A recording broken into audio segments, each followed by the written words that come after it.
Bon, dans cette vidéo, on va parler un petit peu du chantage à la friandise et je vais partager avec vous 3 erreurs qui perturbent pas mal les chiens dans ce cas-là. En fait, lors d'exercices d'éducation pour chiens, il y a beaucoup de maîtres qui utilisent des friandises. C'est très bien, c'est un bon outil qui permet de lui enseigner rapidement de nouvelles notions et si le chien s'exécute, on le récompense, c'est ça le principe.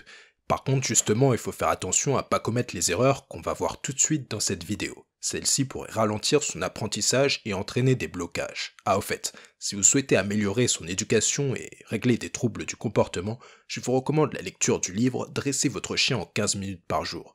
Écrit par une éducatrice canine professionnelle, il vous permettra d'obtenir vos premiers résultats dès les 2 premières semaines. Vous retrouverez le livre dans la description. Bon, pour moi, la première erreur, c'est d'utiliser une pochette à friandises pour chiens. Je le disais en introduction, en fait, la friandise, c'est un excellent outil d'éducation, et puis vous retrouverez d'ailleurs mon conseil de friandise dans la description. La pochette à friandises, c'est par contre un mauvais outil. Je veux dire, c'est pratique pour transporter les friandises pour chiens, mais par contre, elle peut devenir un boulet pour vos séances d'éducation. Je veux dire, les chiens, on le sait, ils sont loin d'être bêtes, et ils comprennent rapidement que vous piochez l'ensemble des friandises à l'intérieur. Du coup, ils n'y ont plus d'yeux que pour la pochette, et ils peuvent facilement se détourner du but initial de l'exercice. Du coup, moi, ce que je peux vous conseiller, c'est d'utiliser tout simplement les poches de vos pantalons, hein, et contrairement aux pochettes externes, elles sont utilisées dans la vie de tous les jours, et elles attireront pas l'attention de votre chien, c'est ça l'avantage. Et si vous pensez malgré tout que la pochette, c'est un accessoire de travail indispensable, eh bien, faites de votre mieux pour la tenir hors du champ de vision du chien. La deuxième erreur, c'est de devenir un distributeur à friandises aux yeux de votre chien. Dans un autre article que j'ai fait sur mon site, je parlais des dangers de l'arnaque à la friandise, en expliquant pourquoi il n'est pas bon de tromper un chien sur sa récompense. Vous le retrouverez dans la description d'ailleurs.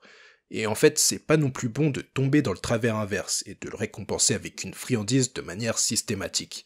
Si vous le faites, certains chiens vont obéir plus que quand il y a une friandise à la clé en fait, et c'est pas du tout ce qu'on veut. Dans l'idéal, on doit jouer sur l'effet de surprise et de doute sans arnaquer le chien, vous voyez.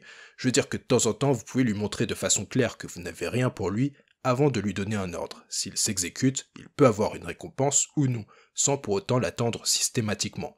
C'est de cette manière qu'on obtient de l'obéissance en toutes circonstances et sans que le chien ne tombe dans le chantage à la friandise. Vous voyez le truc.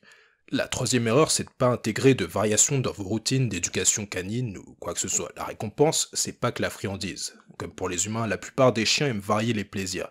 Donc vous pouvez remplacer la friandise par exemple par une bonne caresse ou un moment passé avec vous ou même un jouet. Il faut se dire que quand vous avez des interactions de plus en plus qualitatives créées par la sécurité due à un bon niveau d'obéissance, elles peuvent aussi être vécues comme une récompense pour un chien. Vous l'aurez compris, la variation des types de récompenses permet de faire progresser votre chien à tout point de vue, surtout si vous êtes honnête et cohérent avec lui.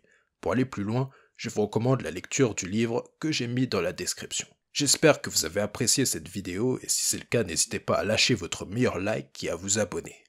À très bientôt.